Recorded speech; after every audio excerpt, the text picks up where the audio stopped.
ढानकी शहरातील अनधिकृत लेआउटचे NA रद्द करा, अन्यथा काम बंद पाडण्याचा मनसेचा इशारा। जिल्हाधिकारी नगरविकास खात्याला मनसेचे निवेदन। या अनधिकृत लेआउटला कोणाचा आशीर्वाद, मनसेचा सवाल। ढानकी शहरातील अनधिकृत लेआउटच्या संदर्भात 15 एप्रिल रोजी मनसेने जिल्हाधिकारी यांना प्रत्यक्ष भेटून तक्रार दाखल केली, परंतु अद्याप आपल्या विभागाकडे कोणतीही कार्यवाही करण्यात आली नसल्याने अनधिकृत लेआउट धारकांचं मनोबल वाढलंय। ढानकी शहरात अनधिकृत लेआउट धारकांचा सुळसुळाट झालाय। शहराची वाढती लोकसंख्या लक्षात घेता भविष्यात होणाऱ्या तालुक्याचे संकेत पाहून बिल्डर लॉबी या संधीचे सोने करून घेताना दिसत आहे।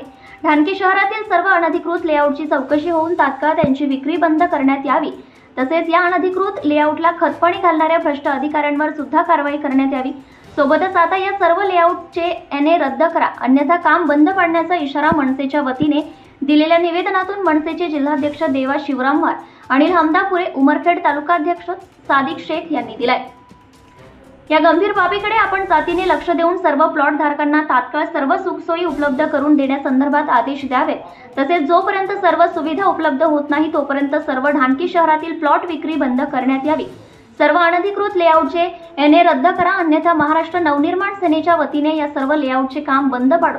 ढानकी नगरपंचायत समोर सर्वसामान्य नागरिकांची फसवणूक केल्यामुळे तीव्र आंदोलन करण्याचा इशारा प्रामुख्याने मनसेचे जिल्हाध्यक्ष देवा शिवरामवार, अनिल हमदापुरे, उपजिल्हाध्यक्ष डेव्हिड शहाणे, तालुकाध्यक्ष सादिक शेख यांनी दिलाय।